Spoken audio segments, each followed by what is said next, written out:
ladies and gentlemen, welcome to another Propagandacast. Lehr with me, your host, Imperial Dane, Master of Propaganda and Master of Instruction today with a Propagandacast Lehr covering Osttruppen strategies in 2018 as they are making a bit of a return, it seems, after the recent patch.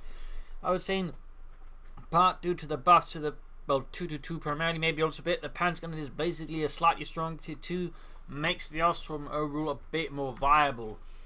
So, what sort of lies in any sort of Osttruppen strategy, sort of any decent? I mean, I might sort of make a video on a more specific one, but this sort of more general one, just, you know, so people sort of have an idea what to sort of do, you know, when they do commit to one. Basically, obviously, you want at least a minimum of 3 to 4 Osttruppen squads, and you want to go for a bunch of them because that would take advantage of the fact that A, they're cheap and get them out faster than most other infantry, and that's in particular the Wehrmacht. I mean, they technically still have to now build an infantry company, you know, to get the Panzerfaust off, and basically the timing is roughly the same.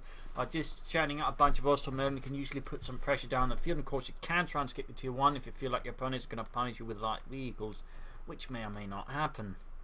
But overall, the important thing to Osttruppen strategies, besides getting like 3 to 4, and you have to really go for that, otherwise you're just not going to get enough out of the Osttruppen to really do anything seriously, is to keep in mind they need to be properly supported. They need to, of course, use cover, and that, of course, requires you an understanding, you know, how to use cover properly and use them in numbers. Like, a single Osttruppen squad is generally alright keeping an infantry squad at bay, but generally what you want to do is sort of like try and use your numbers to develop smaller infantry forces, that way laying down superior firepower, so that way pushing them back. And, of course, using support weapons to back up your Osttruppen, like MT-42s, is a quite good idea in this regard, maybe a mortar as well.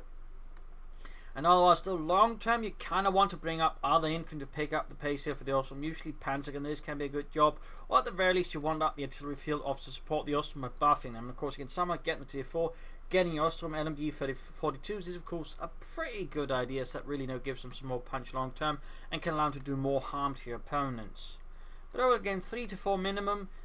You know, reasonably, you know, get some support missiles, take out fast, going for 2-2 and some Panzergunners early on is not a bad idea either. Using the 2-2 that way, you know, back them up, flank your opponents, that way your Osttruppen sort of durability, just able to, you know, hold a position quite well, can be useful in fixing enemy infantry. The 2-2s then sweep behind and do a lot of damage, that way pushing back enemy infantry.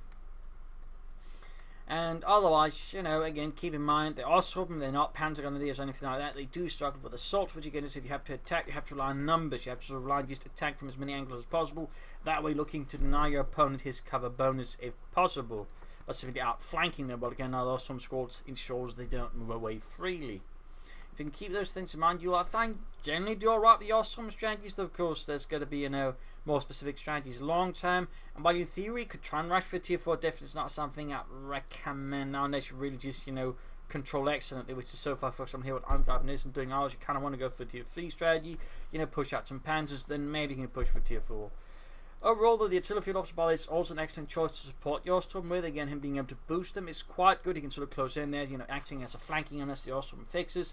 Smoke is also good. Of course, the artillery gives you the ability to also deal that way with enemy hard points. So the officer is a pretty good extension here of the Osttruppen doctrine if well utilized, and I definitely think should not be underestimated either.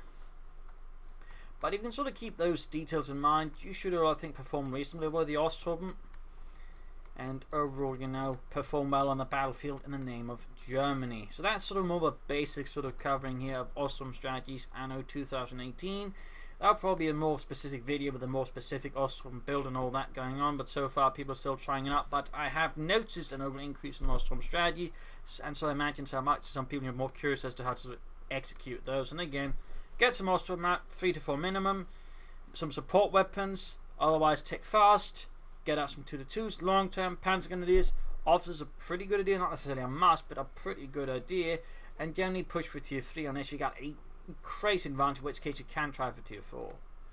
So hopefully you've sort of gotten something out of this video. Have you subscribe, like, share, comment on it.